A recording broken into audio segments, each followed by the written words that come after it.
Cheikh Kongo, 1,92 m pour 105 kg de muscles.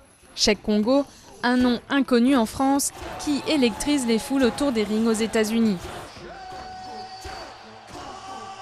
À 34 ans, Cheikh Kongo est une véritable star de ce qu'on appelle le combat libre, né il y a une quinzaine d'années outre-Atlantique. Dans une cage octogonale, les combattants utilisent les techniques issues de la boxe anglaise, de la boxe thaï, de la lutte, du kickboxing ou encore du jiu-jitsu. Le combat libre est interdit en France pour sa violence, alors Cheikh Kongo a dû s'expatrier pour poursuivre sa carrière d'athlète qu'il gère à présent à temps plein. J'ai la chance d'être supporté par ma famille, même si certains ne sont pas d'accord, parce qu'ils jugent ces activités trop violentes, non dangereuses mais violentes. Ils auraient préféré que, de par mon statut, ma taille, mes qualités physiques, je fasse du basket, du handball, quelque chose dans le genre, un sport collectif. Mais bon, depuis tout jeune, j'ai toujours apprécié ces sports de confrontation.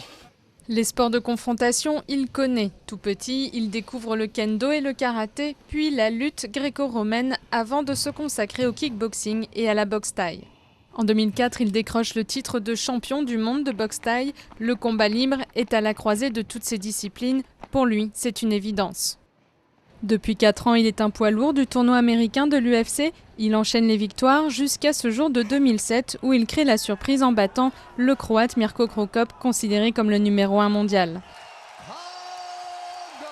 Son ascension est fulgurante, mais il regrette que ce sport souffre d'une si mauvaise image dans son pays natal. Je ne pense pas que ce soit un sport aussi violent qu'un autre. Aujourd'hui, c'est une discipline qui est très cadrée, très réglée et surveillée, donc par des médecins, par des avocats, pour ce qui est justement du dérèglement et d'intégrité des sportifs. Quand Cheikh Kongo revient en France, il ne rate pas une occasion pour s'entraîner. Montmartre, où il se livre à un entraînement impressionnant avec ses amis, mais aussi les salles de la banlieue nord qui l'ont vu grandir comme ici à Stein. Aujourd'hui, il affronte un adversaire de taille. Loin de l'image de brute associée à ce sport, ici, il est un modèle et un exemple de réussite que tous rêvent de suivre.